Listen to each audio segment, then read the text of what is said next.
Yeah. So Kick Punch Block is is it exclusive for New York, or Oh does it no. matter? Yeah, people all No, across the no. country. Oh, okay. All right. That's cool.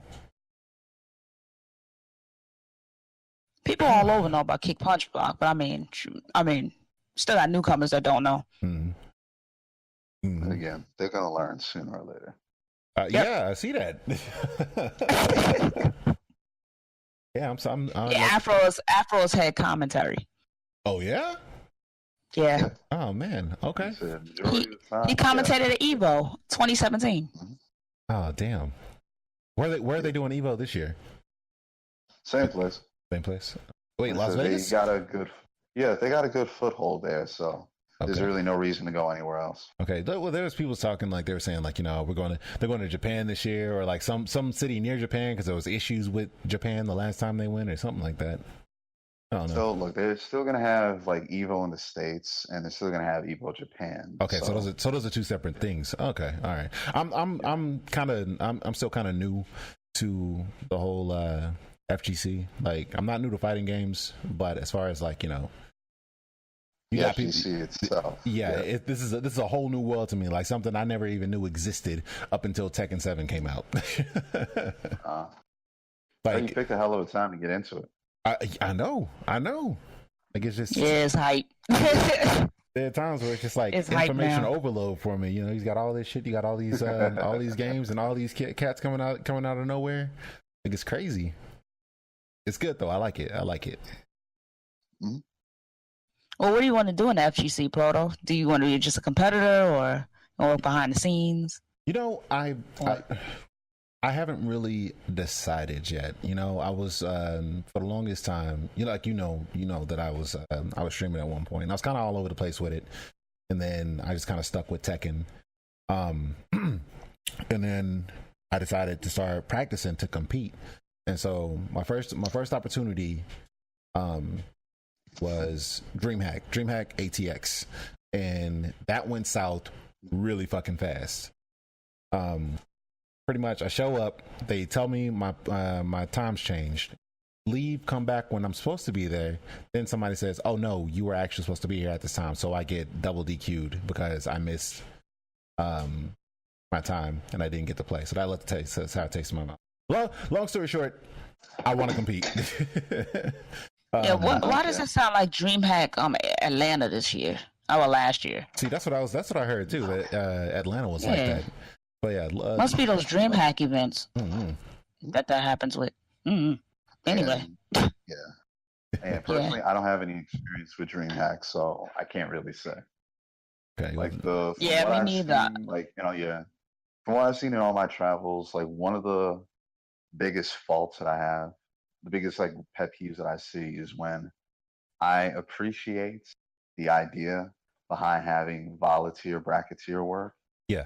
But the problem is that you have people who show up and they're only taking that volunteer role so they can kind of get a free pass into the tournament. Mm-hmm. They're not interested on officiating properly. Mm-hmm. And that becomes a very, very big issue. Mm-hmm.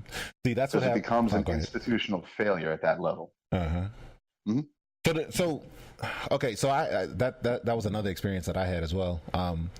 I already paid for my ticket. I paid for 2 tickets, one for me, one for the missus, and I signed up to do volunteer stuff, not knowing that if you do that they do allow you to do that, then obviously your ticket is comped, or you get a free one or whatever.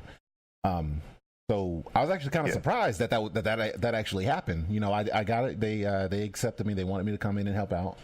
And I got my ticket comped, and in my head I'm thinking, okay, this is cool, but like, what's stopping people to do this just to come in and get a free ride? Like there weren't really a whole lot of like nothing. because there isn't really a whole lot of like, I guess, qualifications, but at the same time it's just like, what qualifications could you have to kind of filter that out? Yeah, depending on the tournament, it boils down to either can you work like challenge or smash GG on your phone, mm-hmm. or can you work a paper bracket? if you qualify for either of those base prerequisites, You're pretty much in. they'll let you in. Oh, The damn. problem is that again, like there's a level of quality. There's no quality control. Yeah. That's the issue. Yeah. Okay. So in your experience, have you ever had somebody just like do that and then they just fucking dip? You know, they'll sign on knowing that they're gonna get it for free, and then it's just like, all right, well, I'm not doing this. You know, peace out. I'm gonna go do the tournament I came here for. Like it happens. It happens like to the point where it's like frustrating because for me, like High Kick was saying a second ago, I'm generally behind the scenes. I'm the lead commentator for the team. Right. And at the same time, I'm also the social media manager. Okay. And I'm also, when it's up and running, I'm the editor in chief of the website. So when I get to these events, if I'm not on the mic, I still have to run around doing errands to make sure that everything is working. And God forbid it be a very large event, like say something like Big E's event, like where he has NEC. Like when we had that, not the one that just passed, but the one before that, I was involved with helping manage 3 of the major streams that were going on that weekend. So when I wasn't on the mic, I'm running around like a chicken with its head cut off to make sure that, okay, are the streams still running properly? Does anybody need like cables or whatnot? Do we have setups in this particular area? Are the like setups, do they have the games they need to like actually keep the tournament going? Small stuff like that. So when the brackets don't get done properly via somebody not knowing how to do a bracket or somebody just bailing after they got their free ride, that has a very, very corrupting domino effect on the rest of the tournament. You know? And I'm not even talking about like just logistics, because if somebody comes to a big tournament, and this is like tantamount to what you experience, somebody comes to a big tournament and they don't get the experience of playing in said tournament because of the, I'll just say the negligence of somebody who's supposed to have an official role, then not only does that rob that person of, again, the experience of playing, but it's going to sour them on the event.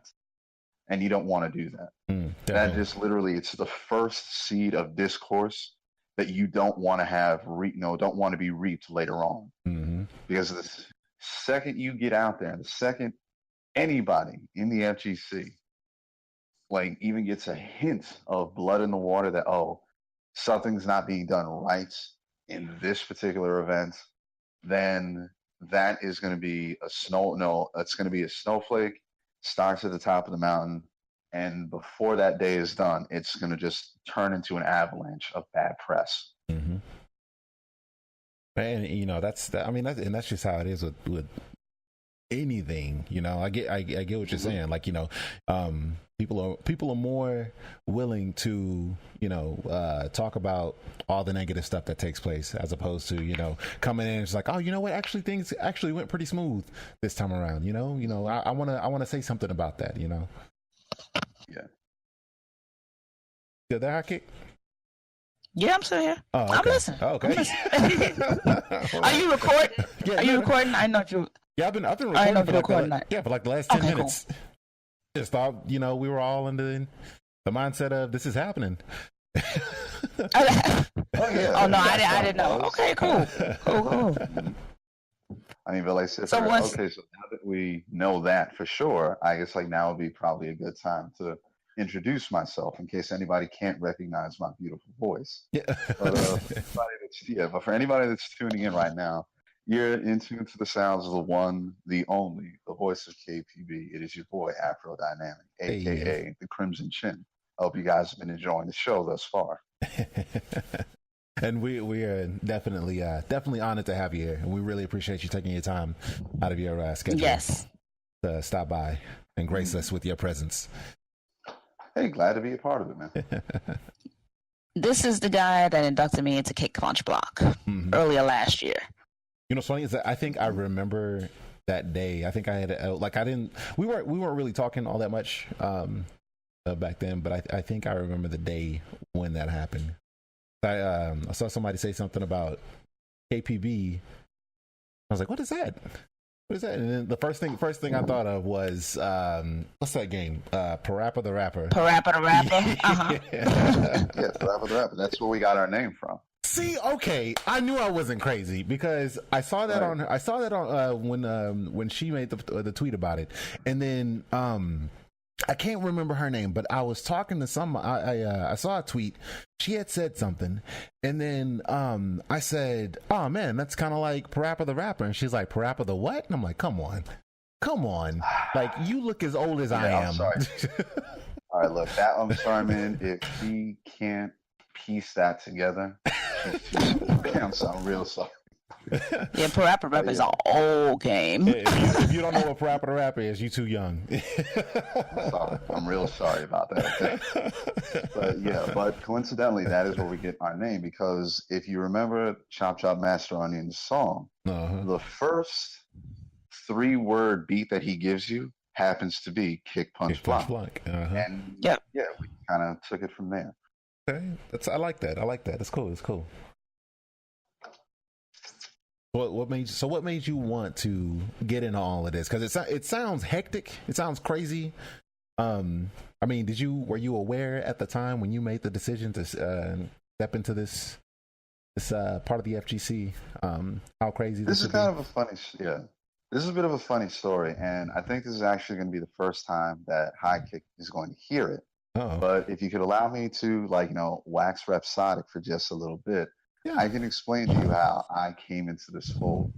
yeah. Now, for Okay. starters, didn't, I didn't know enter the FGC initially as a member of KPB. A friend of mine, my buddy Ralph, every now and again he would tell me about these big tournaments that they would have in Philadelphia, for fighting games. And for anybody that doesn't know me, like fighting games have been like the crux of my gaming lifespan.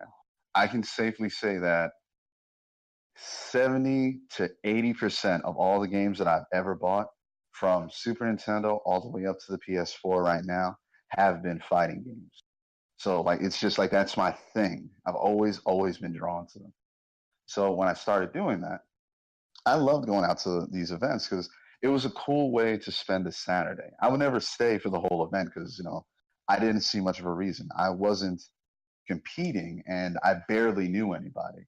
I still remember the first time that I like witnessed Biggie in action and I was legitimately terrified of him because he happened to be yelling at somebody. And I learned this years later that the only reason he was yelling is because he was trying to get something done. I thought he was less legitimately pissed off about something. But no, he was just trying to get his tournament running along smoothly. That sounds like So everybody behind the scenes now. yeah, it is. So a few years pass, and my buddy Ralph, he happens to tell me, "Hey, I know a couple of guys, and they have these little weekly get-togethers in Scarsdale, to play fighting games." And that happened to be Kick Punch Block. So I started going to the weeklies that they had at a place called Clarkson's Corner, and I enjoyed doing that. I really, really liked it. It was a cool way to spend a Friday night. There was a bar right around the corner, so I always had somewhere else to go in case I needed to breathe. Everybody that I met there was just genuinely cool. Like I never had nobody rubbed me the wrong way. And for a guy that looks like I do, and High Kick can attest to this, for a guy that looks like I do, I'm easily mislabeled as a misanthrope. Like I Oh just, yeah. for whatever reason, like yeah, people just generally, until they get the chance to talk to me, people get very, very uncomfortable around me. Because again, I'm unfortunately like a big hulking dude. Like majority of the time, I shave my head. I got this like no really, really dramatic red beard. I'm 6'3". I'm about 240 pounds. So naturally, yeah, I'm like basically Suge Knight's redheaded mini me. Oh boy, you preaching to the So choir over here. exactly. So I was again, like about to it's say think Marduk. Think Marduk from yeah, Tekken. yeah. Like So he can generally cosplay just Marduk on and that, he looks just like him. yeah. So on that vein, people get really, really like, twitchy around me. But once you get to start talking to me, then like all those defenses will not boil down. And everybody that I would meet at these weekly get-togethers, they didn't have that problem at all. They just wanted to like know who was I playing, what game did I like. They would teach time. And again, it was just a really, really like, it was a friendly environment. And I hadn't felt anything like that since I used to play football as a kid. Mm-hmm. So this goes on for a little while. And the guy in charge of the team, Rodimus Prime, one day he asked me if I wanted to go out and chill at Apex when they were still doing that over here in New York, on the East Coast. And I went there, and what was really just supposed to be me kind of like hanging around ended up as me working at the event. I was the doorman, security for a little while. Couldn't let anybody in if they didn't have, their like lanyard or anything like that. I was selling Megabus shirts for a little while. I ended up having to be the go-between for a lot of the people running brackets. They would say, "Look, I need somebody to be here for a match. Could you go find them for me?" So again, like it just got to this point where I became this like I got swept up in the machine, you could say, of how these events work. Mm-hmm. And Rodimus Prime, he was watching this the whole time. And it got to the point where he said, "Look, man, like I like the way you work about these kind of events. Do you want to become a part of the team?" And initially, I actually turned him down because as much fun as I have with fighting games, I wasn't that great at them. Sure, like I would be good in like a local level, like at my neighborhood arcade or whatnot, or if I had a couple of friends over. But these guys were like really, really playing. I couldn't exist on that level. And he said, "Look, man, don't worry about that. Everybody that comes into the FGC, everybody has a purpose. Doesn't necessarily mean you got to keep playing all the time. But again, you'll find your way." So he brought me on, and he just wanted me to like get a feel for it. Originally, I was perfectly fine being like a gopher at events. Like if there was just an errand that needed to be run, I had no problem doing that. If you needed me to find somebody for a match, just let me know what they look like. I can pick them out of a crowd. And this went on for a little while. And then it got to the point where we were working an event with Coors Light for, I think it was Madden 16, maybe Madden 15 or 16. And we were at one of the events because we were doing these at bars all through Westchester County. And it got to the point where they needed somebody to be on the mic. And the guy who was running the event asked, "Has anybody here actually played football?" And I did. I used to be a lineman when I played, Pee Wee football. I was the left tackle. So they asked me to be on the mic. Now, for somebody who, again, looks like I do, I actually am very, very quiet. No, I'm like, I don't say that much. Like, if like we're just hanging out and whatnot, I'm usually the one that's always quiet and listening, making sure that everything is like running on an even keel. So, very few people outside of, Rodimus Prime and Rage had ever actually heard me speak before. So, when I got on the mic, the guy who was running the event, he was like taken aback. And I'll never forget this. Like the words that he said were, "I don't know who that kid is, but his voice is like velvet gold. Keep him on the mic." So from there, that's where the voice of KPB thing started for me. And for a while, we just kind of like kept doing it. Every now and again, they would put me on the mic when we would go back to the Clarkson Corner events. And then eventually, at a bunch of Big E events, they had no problem putting me on the mic. So the more and more I did it, the more and more comfortable I got with it. The more and more games that I got to see play. And even though, like I said, I don't necessarily know absolutely every game, I'm still a big enough of a fan to be able to actually commentate a game. You know, and from there, like I said, it just kind of escalated.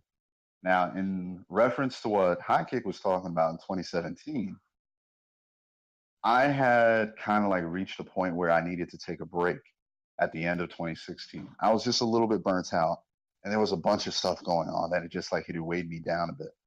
But then, like something miraculous happened. KOF 14 got announced, and I'm a huge, huge, huge, huge King of Fighters fan.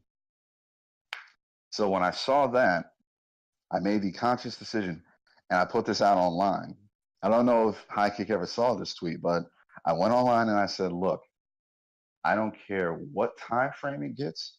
I don't care what days it gets streamed. I want to call the action for KOF at Evo this year."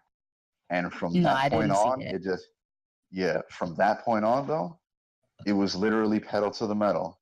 I did every event in like the tri-state area that I could get to that had KOF. I went all the way out to final round. I ended up doing it on the main stage there. I went out to NCR to like take care of it. You know, I hooked up with Hell Pockets, Gibby, all the dudes from the Game Goons crew. You know, I was able to take care of the KOF commentary at Combo Breaker 2017, which I got to be perfectly frank, if you have never seen your face on a 30-foot projection screen, it is a very weird experience. You know, again, like just I have to throw that out there, and also to have your voice hooked up to the PA system in an auditorium is freaky. But all of that just kind of led up to the point. And when I got the word that I was going to actually be doing the job in Vegas, it was crazy because I was working with the people at 10-0. It's like Chris Seg, Hanzo Gonzo, all those guys. And the thing is that when I was at NCR in April, that's when I found out that I had been chosen. I'd gotten the job, so to speak, to work Evo.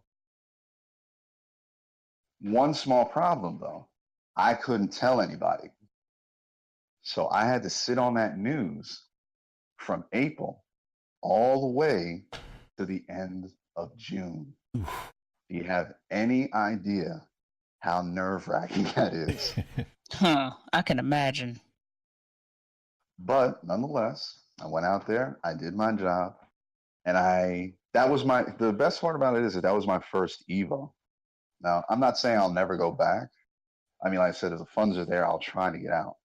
But like I said, that was my first Evo, so it was a lot to take in. Never been out in the desert before. I'd never been to Vegas. Never been in like that huge of an event. So it was really all very, very humbling. But the second that they said, "All right, Mike, this is going to be your time slot. You're going to be working with this guy for one shift. You're going to take a break, and you're going to be working with Hell Pockets for a little bit." And being on the mic for 4 hours in Vegas to do the commentary for a game that I love, that is going to be a highlight of my life until the day I die. You know, like it's one Yeah. of those things where again, like you can't really put it in words, and I can only imagine I'm doing like a mediocre job of it right now, but it's the best I could think of. But again, like just to be in that position to like see everything that that game was able to do in that one weekend was just, it was awesome. And I remember when it came down to the KOF 14 top 8 that Friday night, me and my buddy Parappa, we got like front row center seats because we wanted to be there to see all of it. And here's what I didn't recognize. I did not take into account the tidal wave of noise that would be coming from behind us every time something hype happened on the main stage.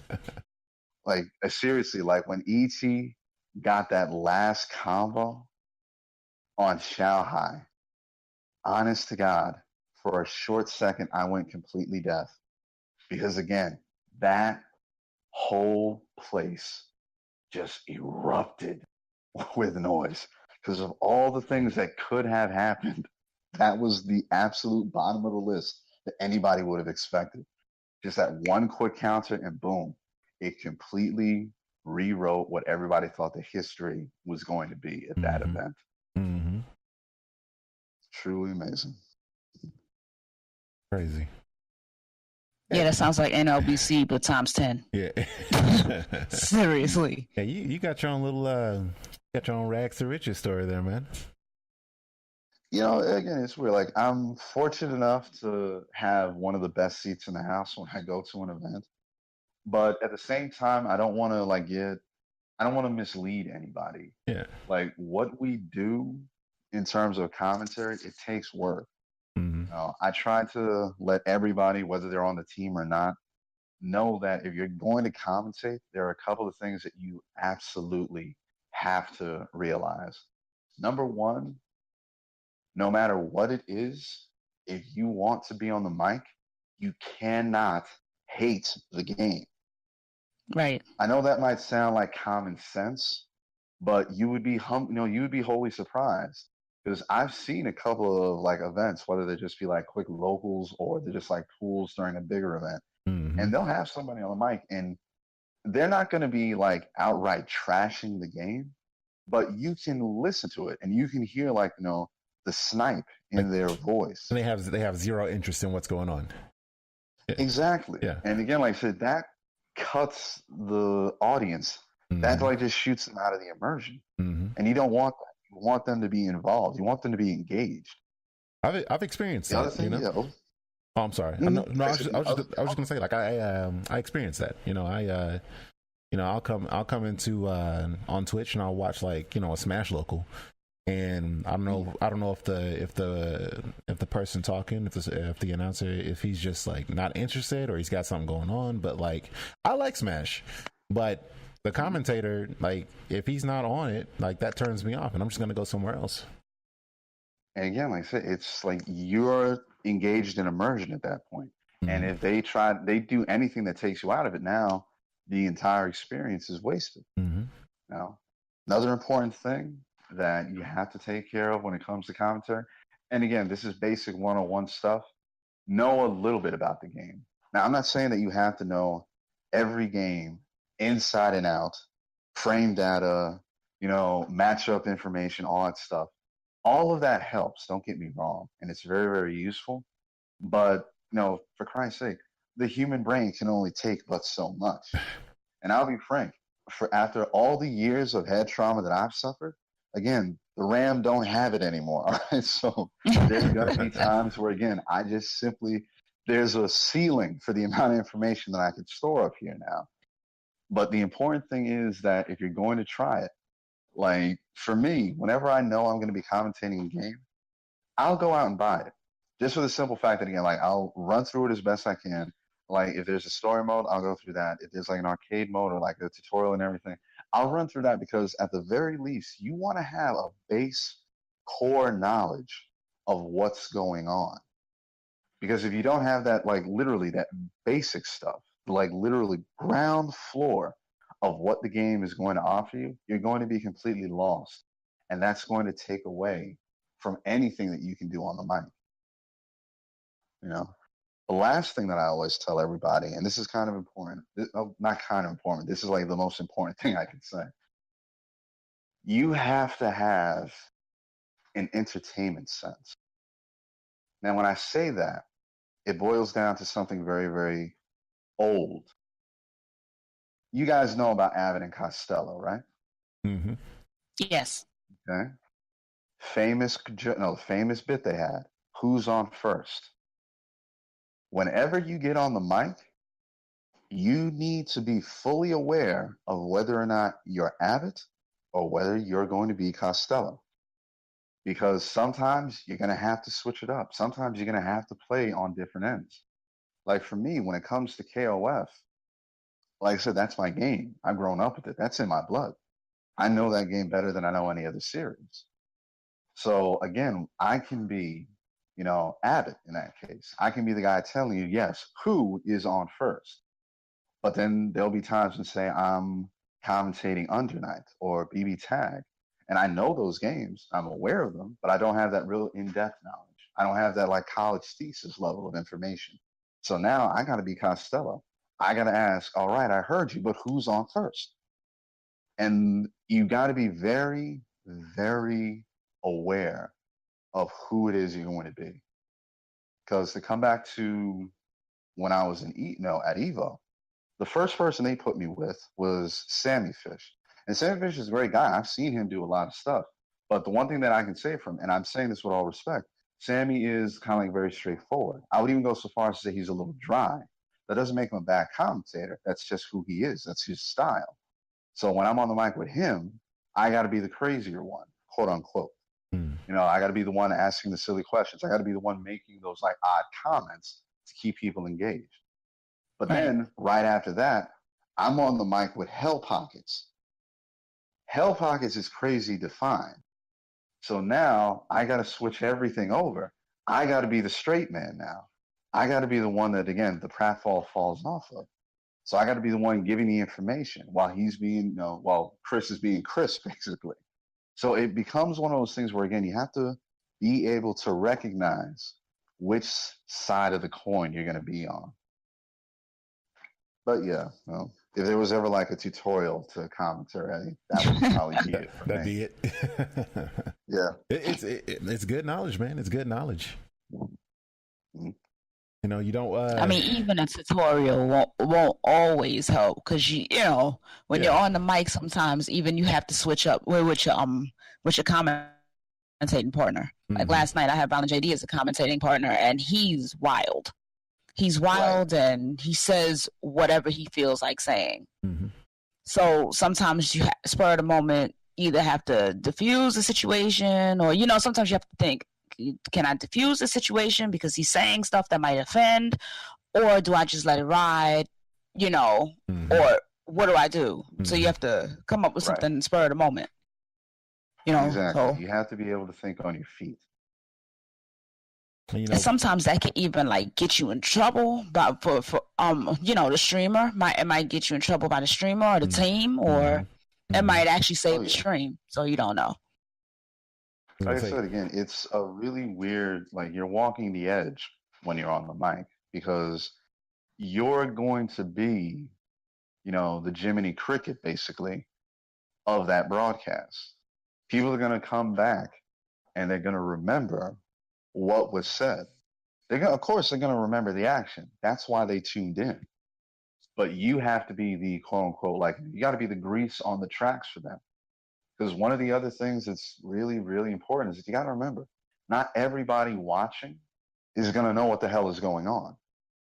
So now you have to be entertaining and engaging, but you also have to be educational. And that's a really, really like, you know, fine balance to try and walk when, you know, you're in the middle of a great set. Like if you're doing a top 8 and you suddenly have to remember, okay, I know this is going to sound redundant for everybody who's physically in the building watching this, but what if there's somebody who doesn't really know all the ins and outs of what we do and they're watching this and they want to continue watching? At some point or another, you're going to have to throw them a bone and let them know what's going on, even if it seems redundant to the greater FGC crowd.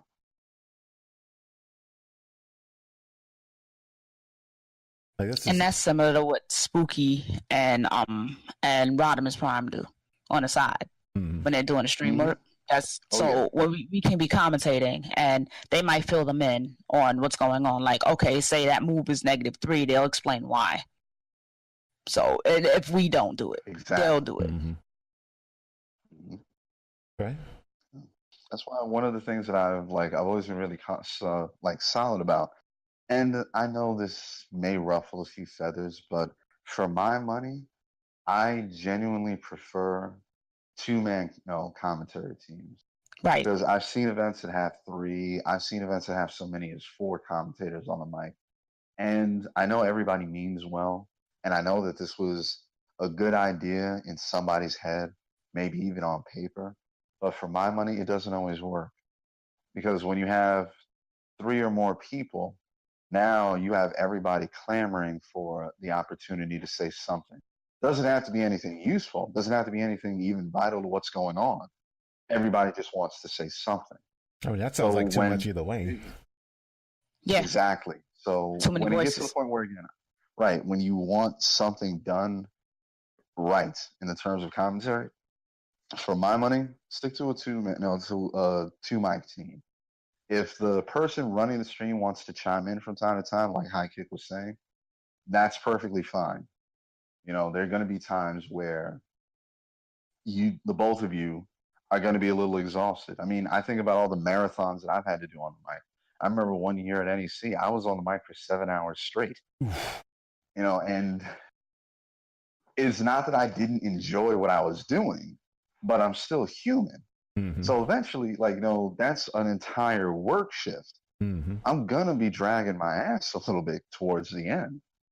In fact, I remember there was one time when it was myself and Aru, Arro. We were doing the commentary for like one of the first KOF tournaments at NEC.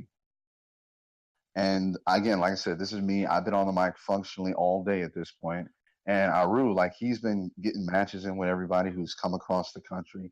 Like, he's hyped up, like he's amped to the point where he's all the way up to 11. But me, on the other hand, again, like I said, I'm slowly dying out. Because again, like, one of the other real pitfalls that people don't know about commentary is that if you're going to do it for a long time, then you really cannot get up and move. That's where you're going to be all day. So if you're committed to doing commentary, like, make sure you got water. Make sure that you like give yourself some time, give yourself some breaks. Because Lord knows, like, I've done that to myself more times than I care to remember. And it's like a moment where you crash and burn. Like at Summer Jam that passed this year, I was on the mic for 10 hours. I was on 4 different streams back to back to back because they needed somebody to fill the time. Now, again, I don't lament that. I don't regret any of it. I was more than happy to be on the mic, and I'm glad I was able to help those streams and those games get a little bit shine. But at the same time, again, like, that's an entire day. That's like, an entire shift and overtime. And again, like I said, I didn't eat throughout that day. I had like a ton of water and Red Bull, which all that really did was just like, amp me up to let me crash and then make me have to go to the bathroom. But you can't really stop in the middle of a stream while there's a match on and say, excuse me, guys, I got to take a leak. I'll be right back. No, you can't do that. So you have to be like dedicated to it. Also, like they tell you on, like when you're on a long flight, get up and stretch. Because again, like having a sedentary lifestyle, like it's only going to damage you. So again, get up, stretch. If you guys are like, if there are like any ads that need to be played, take that opportunity to like, get your legs up, like get the blood flowing again, and just keep yourself moving. Because one of the worst things that can happen is that you can be on the mic and then you slowly, you're losing steam. And trust me, like that's very, very, I've done it to myself. And like the worst incident about this, and I don't know how I didn't end up on the body page, but if I had, it would have been the greatest post the body page had ever seen. Because when I was at final round, I would spend so much time and effort trying to get ready that I kind of didn't sleep the night before. So when I'm on the main stage where all the cameras are pointing and I'm on the mic in the commentary booth, I passed out. Wow. Exactly. No, to my knowledge, nobody took a picture of it. I don't think anybody really noticed. But yeah, for about a good minute and a half, I was asleep at final round on the main stage. Wow. I guarantee you there's something floating around somewhere. I like, if it is, no one's seen it. Like, because I have not heard this before. Exactly. I will be the first person to like, be self-deprecating when it comes to that. Look, I am completely human. I make mistakes. I burn myself out. I have shortcomings, and the best thing to do about it would be to like literally just own up to it. Now, the fact that there's no photographic evidence, that actually works in my favor. But I have no problem actually telling the truth to people. So yeah, I live with that every day. Crazy. Wow. Mm-hmm. And I have to apologize. Yeah, I still can't I've believe been that. doing all the rambling. What's that? Yeah, I've been doing all the rambling. Was there anything that you guys wanted to ask me? Oh, no, that's okay. We was enjoying the story. Yeah, we were having story time, man. Again, like I said, heard you can talk to, because like you can talk to anybody on the team. Like because I work behind the scenes. Like again, some of the stuff that like I've either been privy to or I've actually experienced myself. Some of the stuff that happens behind the scenes at FGC events, honest to God, it will turn you as red as a fire truck. It is chaos behind that giant curtain. It's chaos at locals, again, so I can imagine majors. yeah. And again, like seriously, like no matter what it is that's going on, as hectic as it may get, as long as the show continues, that's all that matters. Even if everything behind the scenes is held together with crazy glue and scotch tape, that show will go on. Right. Well, yeah, it kind of has to. Like, at no point is it just gonna stop. Yeah. Right, but some people might not always know what to do in their situation at that point. Right. And even worse, some people will not be aware that sometimes things go very, very wrong. Mm-hmm. And it falls on the heads of the TOs and the stream producers to either address these situations or take the heat for them. Mm-hmm. Like, case in point, when we were at TFC a few years ago, this was when, like, I think Hurricane Andrew or whatever its name was tearing, up down south. And we were at TFC, we were at the venue, and I think at about, what was it, 6 o'clock that Saturday night, there was a crash of lightning outside. All the power stopped. Everything shut down. It was pitch black in that place. And there was nothing that could be done. So what Shin Blanca, Big E, and all the streamers decided to do was that we heard from the hotel that we should have power back by no later than 10:30 the next morning. So we all came together, everybody who was running the tournament, everybody who was running the streams. We all came together and said, all right, as soon as we get power, we're going to do this, this, and this. And we're going to get this.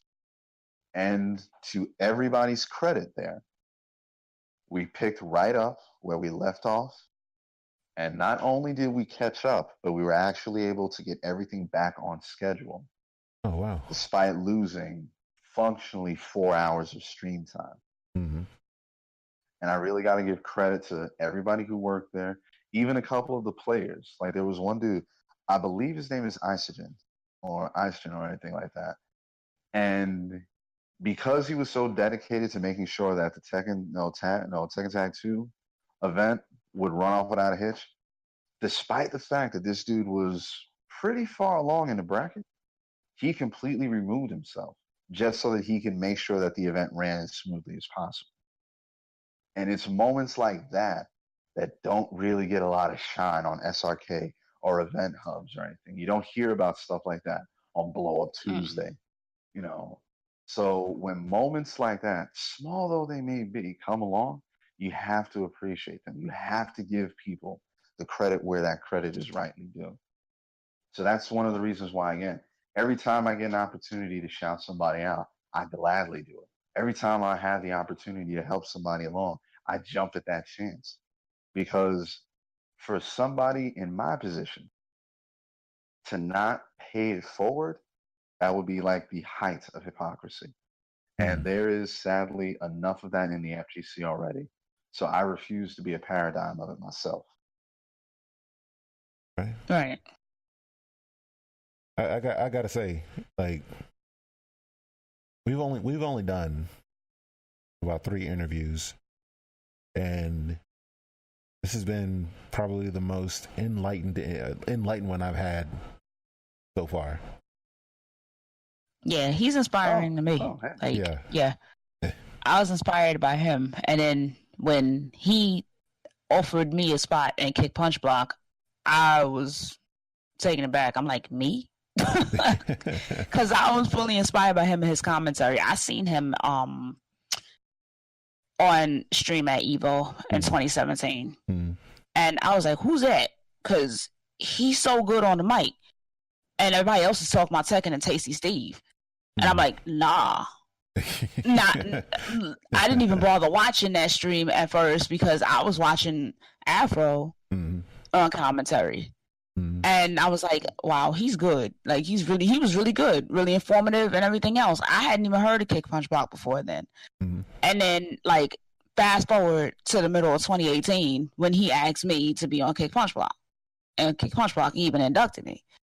I'm like, this is dude at Evo 2017 that I was watching when I first learned about the FGC, and he's asking me to be a part of the Kick Punch Block. I'm like, wow. And I'm like, what did I do? I'm trying to think in my mind, what did I do to get there? You know, it's just one of those moments. Like, how did I do this? Well, I mean, it's like what he said. You know, like everybody has a reason or a role to play, a role to fill. You know, right? But I didn't think my role was commentary. I was thinking it was being competitive. Well, but I mean, hey, everything happens for a reason. I can answer that question for you, kid. Yeah, I can tell you right now, like the reason why I was so adamant about bringing you onto the team is because, after like you let me know that I was one of your favorite commentators. Number one, like I was blushing like a lunatic when I heard that because again, despite all the traveling and like everything I've done for like commentary, the idea that I have a following is still foreign to me. So when somebody says, "Hey man," I said, "I love seeing you on mic and everything," I still get like really, really shy and like really, really choked up when it happens. I remember when I was a combo breaker the other year and some dude just walked up to me and says, "Hey man, you're Aphro Dynamek, right?" I says, yeah. I like nervously, I said, "Yeah."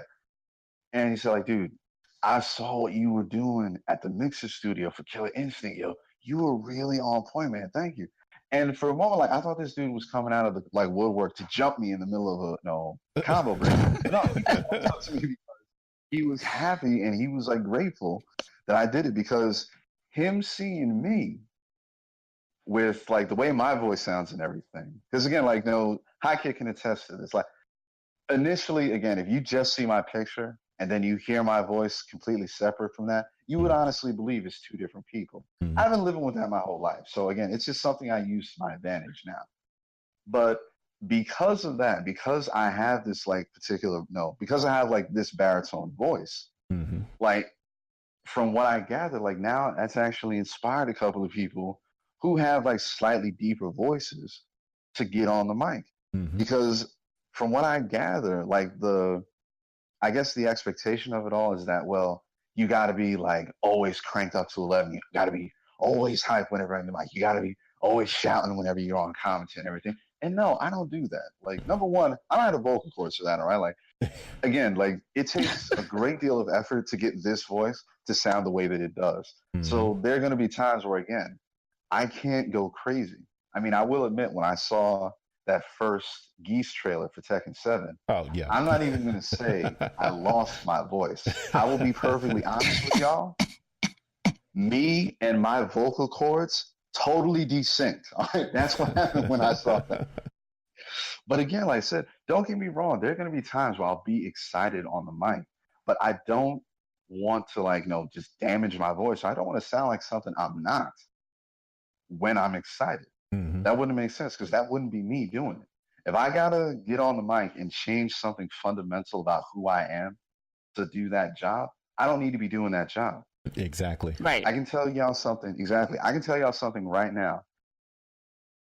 Every person that I speak to, whether it's an elder family member, whether it's a coworker, whether it's somebody on my team, or whether it's someone I meet for the first time, I speak to absolutely everybody the exact same way. The only thing that changes is the vocabulary that I use. And that's mainly because, again, I understand that I can say something to one of my uncles and it'll make sense to him, but if I try to say it the exact same way to somebody I drink with, it's going to fly over his head. Again, like I said, the only thing that changes whenever I'm speaking is the vocabulary. Outside of that, literally, just like the old Exhibit song is, so to a tweak of it at least, what you hear is what you get. This is Aphro. This is me. So again, like this voice that you're hearing and everything that you hear it say, that is still me. I know I go by Aphro Dynamek, but again, I'm still Mike at the end of the day. I'm just Mike at the end of the day. So I'm not going to go out there to try and put on a mask or put on like, a different identity when I'm on the mic. Because again, if there are people who do that, more power to them. That's what's working for them. And if it keeps working, keep doing it. For me, however, the only thing that I'm good at, the only thing that I can say I'm the best at is being myself. And that's Right. all I really want to be. That's the only thing anybody should ever focus on being good at. Right. Being yourself. I'm gonna let you know right now, man. Everything you just said, I felt that, like on a spiritual level. Like I'm not like no lie. Like, I got into streaming, where we'd be going into my second year, and you know, I did a little bit of my homework beforehand. You know, go on, see what everybody's doing, see what the scene is like, and the consensus was, you know, you need a character. You need to be a certain kind of way to,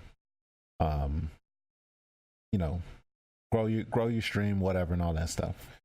And I wasn't feeling that, you know, like I understand, I do. So like you see, I don't know, you see like Ninja, and you know, who's to say that's not who he is, you know? But right. but for the sake of argument, let's say like he's putting on a show, you know, he's getting into character. I've never been that kind of person, and for a while, despite that, I tried to be that person. I tried to put on a different face, so to speak. And it is one of the most exhausting things I've ever done in my life. And I have 2 kids, so it's too much work, you know. So for you to say that, you know, you made it where you are being you. You know, it kind of just, you know, refreshes it. I'm at a loss for words. Like this is some really deep stuff for me. Yeah, it's very inspiring. Yeah, but it's motivating, inspiring. Yeah, it just renewed. It renewed the drive, and it kind of reminded me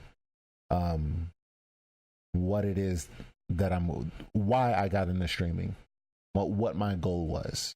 And I don't know if you saw the conversation that I was having with XD over in the general chat, but I pretty much told him that I had stopped. I didn't stop for that reason. I stopped for, you know, other things, but between, you know, between the personal stuff and between trying to, you know, I guess, you know, make myself something that I'm not. It was just overwhelming.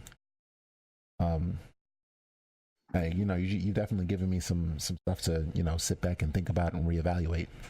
I stopped, but you know, if I could get back up and do it again, but do it the way that I want and just be myself, then I definitely would. That's something I definitely would do. Yeah, it's, you know, infinitely more rewarding to just be yourself. Because if the day ever comes where like you like get an award or some form of accolade for what you've done, that's not you I that can't got speak it. for anybody else, but personally, yeah, like I said, personally, I'd like it to be me that's getting it. Like I said, the only thing that's like, again, the only thing that changes is the name I go by. Some people call me Red. Some people call me Afro. Some people call me Zilla. You know, but I'm still Mike underneath all of it. And again, it's the only thing that I'm really any good at is just being Mike. So I figure if, you know, you go with what you know. And yeah, I know me, so might as well run with that. Run with that. I agree, 100%, man. Oh, crazy. So much information to take in, right? I know. Yeah, I get that a lot. Sorry. No. It's not a bad thing at all. It's not. That's why I say it's so inspiring. To be honest, I don't see a lot of that commentary in the FGC. No offense to any of the other commentators. It's just that just haven't seen it the way I've seen it with him. Mm-hmm. And, you know, that's why I say it's very inspiring, because I did want to be a commentator, but then I stopped at one time just because I didn't find any inspiration. And then when I seen, you know, I used to be a radio show host way back in my 20s, way back, like I'm 50, but like back in my 20s. But then I stopped. Then I stopped because the radio show it stopped. So I just stopped doing all that stuff. And then I found the FGC, and then I see some of the commentators in the FGC and who weren't as inspiring. And I see him at Evo, like I said before, and that's what inspired me. And I didn't know where to start or anything like that. And I guess it just found me, honestly. But yeah, because I first started playing Skullgirls, and then I saw Sharpie playing, and I didn't even know Sharpie was a part of KPV. I found that out later, like when I saw him at Evo, and I'm like, oh wait, I didn't know Sharpie was a part of Kick Punch Block. Wow, okay, I learn something new every day.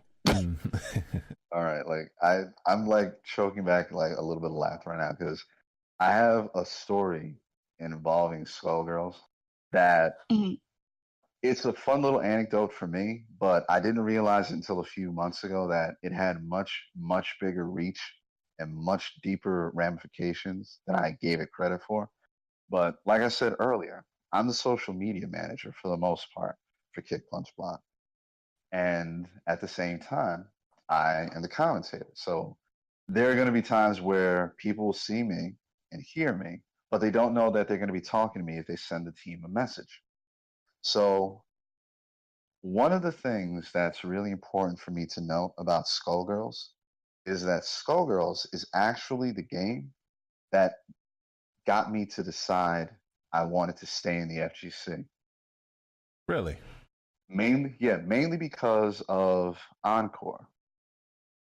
Because think about what was happening in the FGC at the time. If you guys can remember, you know, you had everything that was unfortunately breaking down with Marvel 3. You know, we were going through this weird pattern with Street Fighter 4, where every couple of months, people just had to straight up buy a new game.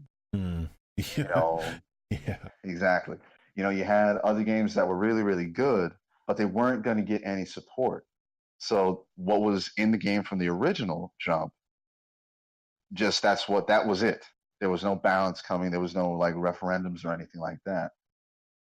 And then here comes Skullgirls. And I love Skullgirls because again, I like the idea of just an old school classic 2D fighter. So Right. I'm playing that and I enjoyed the ever loving hell out of it. And then one day I turned on my PS3 and I happened to see that there was a message there. And since I really don't go talking to people on PSN like that, I was a little bit leery of it. And then I open it up and I see, oh, hey, I got a message from the people who made Skullgirls saying that, hey, because you supported us in the beginning, we're going to give you access to what's basically going to be, you know, the new expansion to the game, completely free. And I thought to myself, wow, like, y'all are going to actually let me enjoy playing the game more and not charge me for it? Is this an episode of the Twilight Zone? Like, is this my birthday? Like, what's going on? Like, I don't know. And again, from that moment on, I just loved it. I loved all the characters. I loved how the story came together. I loved the system within the game. I loved the engine. And what I didn't realize is that there were other people out there who loved the game like I did. So one day, this was after we had just come from a big event. I think it was Winter Brawl. There was a message on the Facebook page. And it was, of all people, and High Kick, maybe you know this name, maybe you don't. It was Ken in Black. He hit us up. Yeah, I do. And Wow. he was really, he was very, very polite and a little apprehensive, but he was asking whether or not we would be able to stream Skullgirls at the next Big E event. Now, there's no way he could have known that he was talking to me. So I told him, yeah, I love Skullgirls. I love it more than anything right now. So yeah, if there's anything that I can do to help precipitate that, I'd be all for it. So I talked to Rage, I talked to Prime. They were all for it because again, they liked the game. They didn't know a hell of a whole lot about it, but they were enjoying it. They saw the people enjoyed it. You know, Spoke to Big E. He said he didn't have any problem with it. So in its infancy, you could say, when it came to Encore, we started streaming Skullgirls. And that tiny little following got to the point where it became this big thing. And we ended up, because again, like once I had that, I didn't let go. I took Skullgirls with us everywhere we went. Any event that we were going to be streaming, I would negotiate, I would knuckle in, I would barter. Any way I could get Skullgirls on stream, we did. So it's building up and building up and building up. And it gets to NEC 2016. And there we are. Because I was so dogged about it, and because the community got behind me, and they they just gravitated towards this idea that, hey, there's a team and a commentator that loves this game, and they're doing everything they can to stream it wherever they go. So now we had the Skullgirls community, they were on our side. Like they absolutely adored us. And it got to the point where I said, you know what? Let's keep pushing. And from that random message after Winter Brawl, we went from just somebody being curious, and we ended up having the largest North American Skullgirls tournament before Combo Breaker became like their Super Bowl. We even got it so big that we brought over Sig from Japan so that he could come compete at NEC 16. Wow. And That's big. And all of that, exactly. And all of that stemmed from somebody taking a chance on a game. Now, like I said, I can't take sole credit for that because again, Rodimus Prime and Rage, they're the ones who run our stream. Rage is the brains behind this. Prime, he's the heart. He's the boss. Everything he says is law as far as we're concerned. So at any given moment, they could have shut the idea down, but they didn't. Right. So again, we started streaming Skullgirls, and everywhere I could go, I took that game with me. And that's how I got to meet so many cool people. That's how I got to meet Sharpie. That's how I got to meet Elkie Dory. That's how I got to meet Fox. That's how I got to meet the Kill Sage, and it just bloomed from there. So again, like, to come back in a weird way to what you were saying a little bit, Proto, doing things your way can have huge, huge dividends. You just got to take that risk. You got to roll the dice sometimes. Because there was one day, and it's funny because one day I went out to one of Ken and Black's stand-up shows. Because I don't know if anybody's aware of this, but yeah, Ken and Black used to do comedy. I don't know if he's still doing. If he is, I gotta catch back up with him. And he introduced me to one of his friends as, and it still blows my mind that he says this. He introduced me as the guy who saves Skullgirls on the East Coast. And all of that stemmed from me simply answering an email. That's amazing. That is, yeah. That's amazing. And again, it's like small things like this. And I love watching where Skullgirls is going from there. I love seeing Skullgirls on the big screen at Combo Breaker. I love hearing about the Skullgirls tour. I love watching some of these online kumites that they have where it's US versus the world, and it's the 10-on-10 matches that they have from time to time. I love seeing that because again, I love that game and I love that community. And there were people who were asking Aphro, why are you going so hard for this game and everything? Why aren't you trying to push Street Fighter 4? Why aren't you trying to push Tekken Tag? Don't get me wrong. Look, I like those games. I like Tekken more than I like Street Fighter at the time. But again, I like those games. Don't get me wrong. But I don't love them. Those games didn't pull me back into this. Those games didn't inspire me to keep pushing. Skullgirls did. I still remember the first day that this is crazy thinking about it now. I still remember the first time I had Sonic Fox on the mic with me after he won a tournament. Oh And my now look God. where that kid is. Yeah. And it was crazy because this is before he like fully adopted his persona and everything. Yeah. This is before he got signed by Critical Reaction. This is before he moved, long before he moved over to Echo Fox. And it was just a kid who loved playing games. Hmm. And so here it is. I got this kid here who's like shy and bashful to a fault. And I'm just trying to like, game him up, and I'm propping him up because again, he put on a great show. And I'm never going to forget the fact that again, I got to see that from the beginning. And what's crazy is that whenever people ask Sonic Fox how he gets so good at video games, he openly says, because I play Skullgirls. That's where he gets it. That's where he gets it from. And I sit back and I think about this is the same kid who a couple of years ago was sitting next to me, blushing and grinning to no end because he didn't know how to be congratulated on the mic. And now he's And just again, gone into his own person. Oh exactly. yeah. It's like a wonderful thing because again, like these are those moments that you don't get to see on the big, websites. You don't get to see those on YouTube highlights. You don't get to see them in like, SRK and Event Hub art. These are those moments that you got to live, that you got to be there to see. And like, it's a weird, like, sliding doors scenario where you sit back and think, like, man, like, if I didn't go through this, if I didn't approach the FGC the way that I did back then, I wouldn't be able to say, hey, I was a part of that. I wouldn't be able to say I had a hand, small though it may have been, in helping prop these guys up. And it wasn't because I was trying to like, do the whole like deadbeat father thing where I'm going to let them get successful and I'm going to try and like ring in on that, glory and everything. No, everything I did for Skullgirls, just like everything I did for KI and everything I did for KOF, I did it because I enjoyed those games. I did it because I wanted to see those communities get the respect they deserve. Because I'll be blunt, I have a weird habit of like, just gravitating towards the like downtrodden when it comes to the FGC. Because everybody's always going to know about the Mortal Kombats and the Street Fighters and all that crap.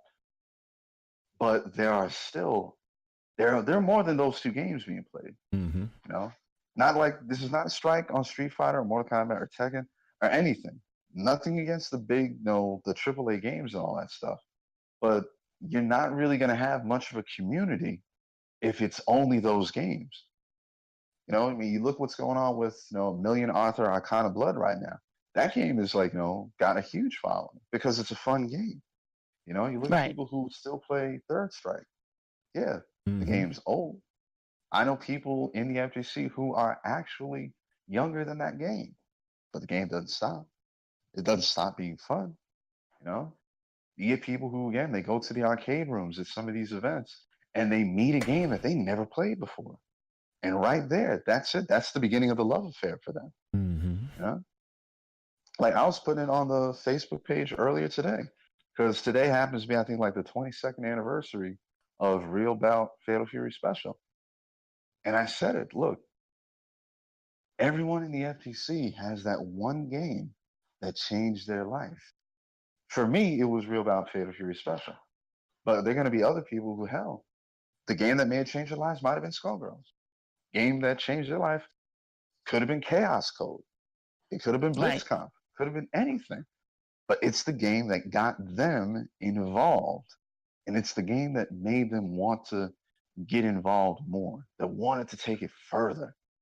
Man.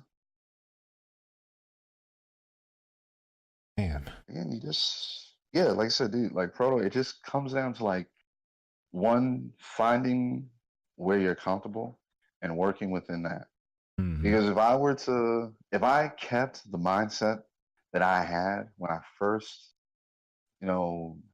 approached the FGC, I would have been burnt out. I'd have been done years ago.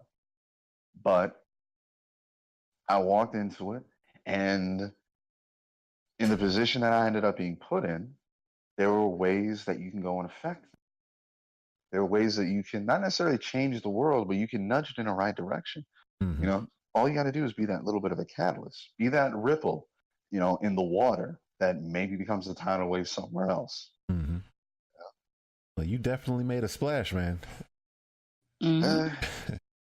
Again, look, I'm just glad that I've been able to have the impact and I guess I want to close with this.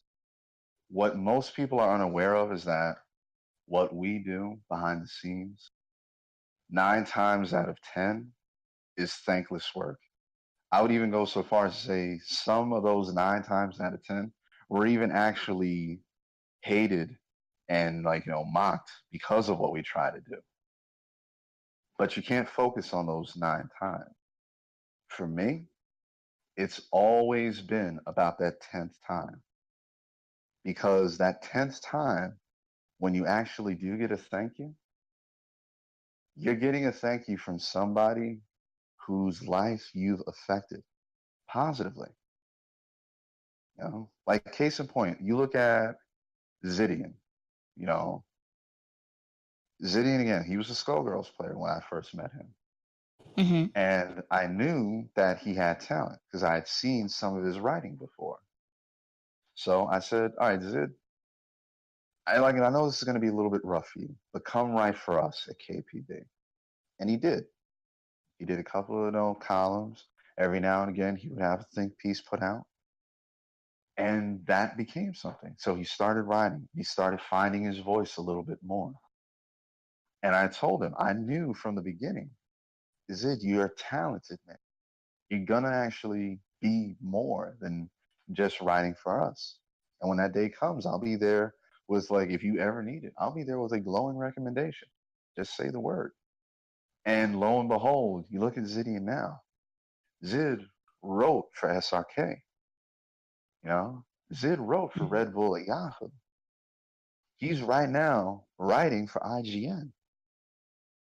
And all of that stemmed from the fact that I said, hey, John, come over here for a second, man. I want you to have your voice. I want you to let everybody know what you're thinking. And you see all this stuff, and you have the ability to sit back and watch all of it, And that's the big part of it. Because I'll be blunt, look, I know for a fact that I'm never going to be on the main stage in terms of putting a trophy over my head or anything. I know I'm not going to have the Twitter following or the social media footprint of some of the other people who do what I do. That's just the way of the world. But the thing is, I didn't get into all of this for that. I got into it for moments like with John, moments with Zidian, for moments like with Sharpie. Because I remember when we brought Sharpie on, and Sharpie, God bless that girl, she is as industrious as a colony of ants. I don't know how that girl does it so well, but she does.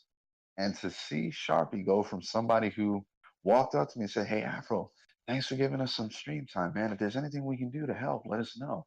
To see her from going to that shy little girl to what she is right now, and knowing that again, hey, we had a little bit of a part in that.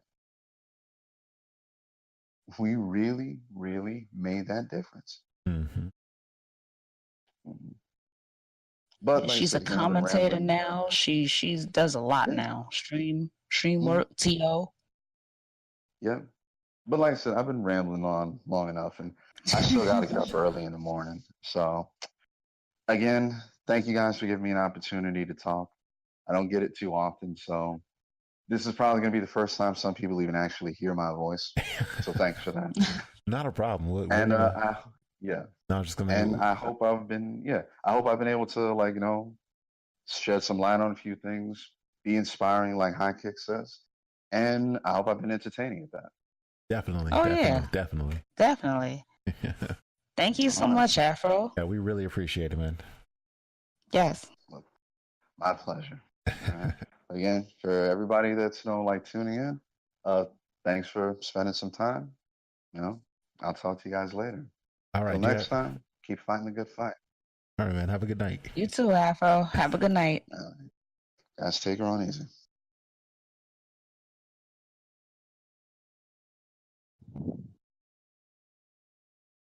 See, told you, he's inspiring. Yeah, he is. That's a long